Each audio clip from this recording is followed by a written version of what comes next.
বল কপাটিকা কাকে বলে? কপাটিকা হলো একটা দরজা, ডান অলিন্দ ডান মিলনের মাঝখানে থাকে। কাজ কি? এবার এটা তো কাজ কি? কপাটিকার কাজ কি? কপাটিকার কাজ কি? দরজার কাজ কি?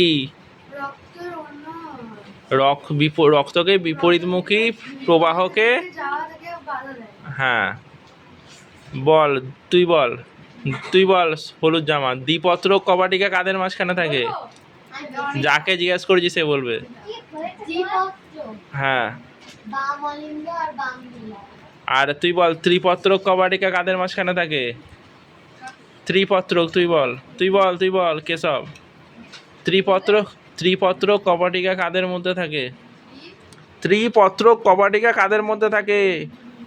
এটা বলবো? বল বল।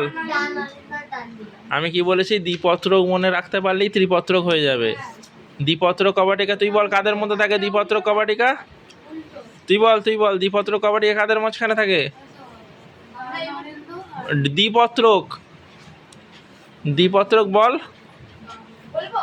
বাম অলিন্দ বাম নিলয়, আর ত্রিপত্রক ডান অলিন্দ আর ডান নিলয়। বল শিরা দিয়ে কেমন রক্ত বয়ে যায়? সিরা দিয়ে বিশুদ্ধ না দূষিত? হ্যাঁ, বিশুদ্ধ। শিরা দিয়ে কি ধরনের? দূষিত। আর ধমনী দিয়ে কি ধরনের রক্ত বয়ে যায়? শুদ্ধ। হ্যাঁ, শুদ্ধ।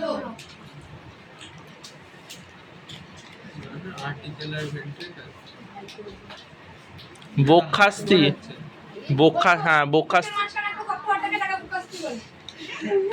তুই বল শির দ্বারা কাকে বলে? এটার মাঝখানে একটা দাঁড়া একজন বল।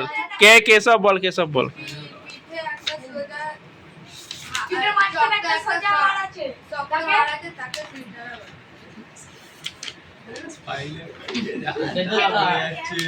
ভিডিও এবার ছাড়বে এটা তো ইয়েতে থাকে না, নার্ভাস সিস্টেমে। না না, ওই তো হার্ট লেফট